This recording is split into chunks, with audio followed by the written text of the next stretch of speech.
Hi friends, welcome to the PinkFresh Studio YouTube channel.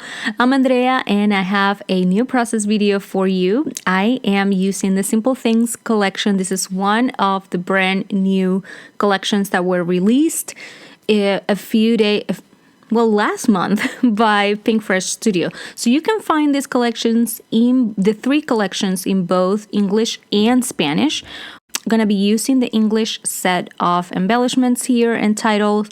You can see I'm using the wonderful sticker as my title. Just taking a little bit of extra time here showing you all of the embellishments and accessories that come with the collection since it's a brand new one. And then it also includes washi tape.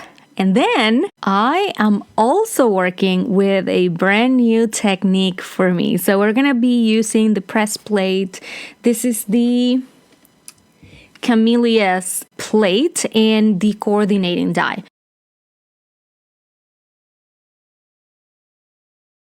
I'm going to use the BetterPress tool here with my plate. I'm also going to use the paper that came with the machine originally. This is a new technique for me, and what you're seeing right now is me using this tool for the very first time. I did watch some videos in the beginning to make sure that I was doing things as I was supposed to. I'm also using the PinkFresh Studio inks for this. So again, first try, you're seeing it here, and this is how easy this technique is.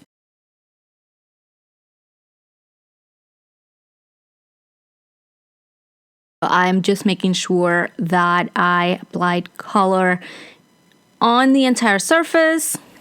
Also checking on the ink cube to make sure that nothing happened to it.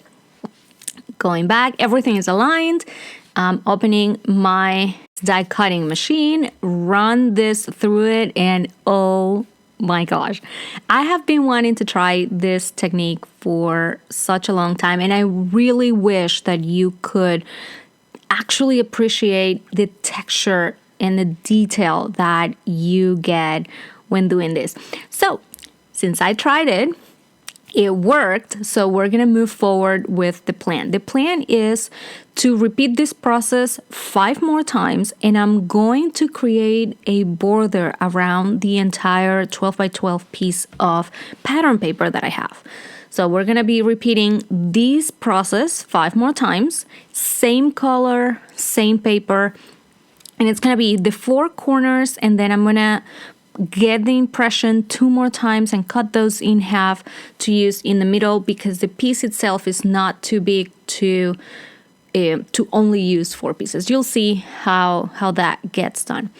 But again, so easy. Make sure you clean your plate and the base of your tool once you're done.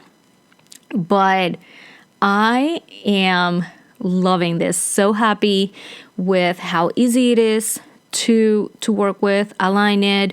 I just need to make sure that I have enough of the paper to get the right texture, the right impressions, and the right dimension. But super happy with how this turned out. And as I was doing this, I was recording and I had the idea of doing it either with foil or trying something new and seeing the results. You can see all of the impressions, and now I'm going to go ahead and cut all of them.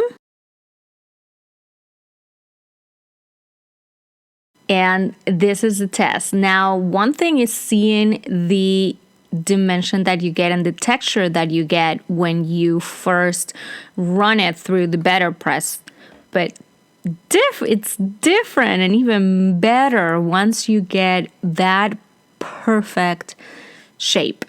So I'm so happy again with how this turned out, and I really wish again that you could see it and feel it.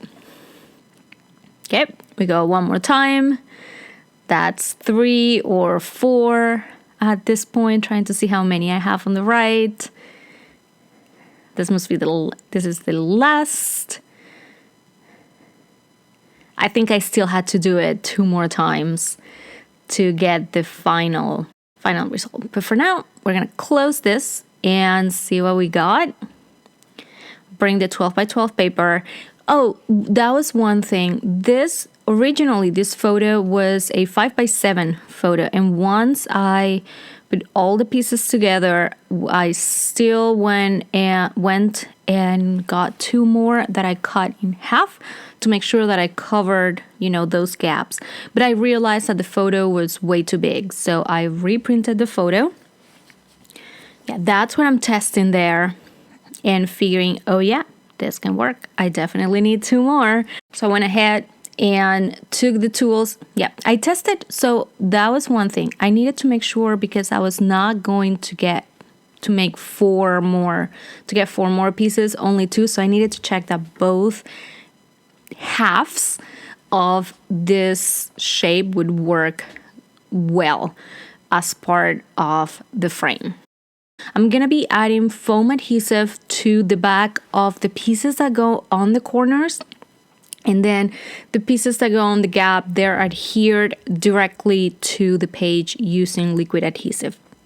So now you saw that I reprinted that photo. It is a little bit smaller, I believe it might be a 4 by 6. This 2 by 2 squares I'm cutting from the actual cover of the collection, and I added machine stitching around the edges of each one of those squares and layer them one on top of the other, all staggered to the right of my photo. I have space for my journaling.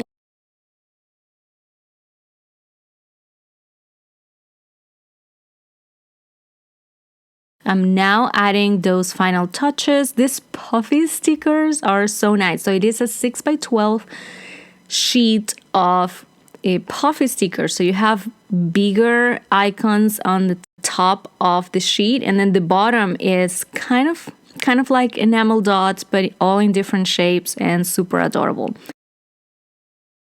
I hope you enjoyed the process. As I said, I wanted to leave and show you as much of the BetterPress process as possible so you could see how easy it is and judge for yourself, see if this is something that you would like to incorporate to your crafting. All of the materials and tools that I used to put together this layout are linked in the description below. This was Andrea Lake for PinkFresh Studio. I hope to see you next time. Bye-bye.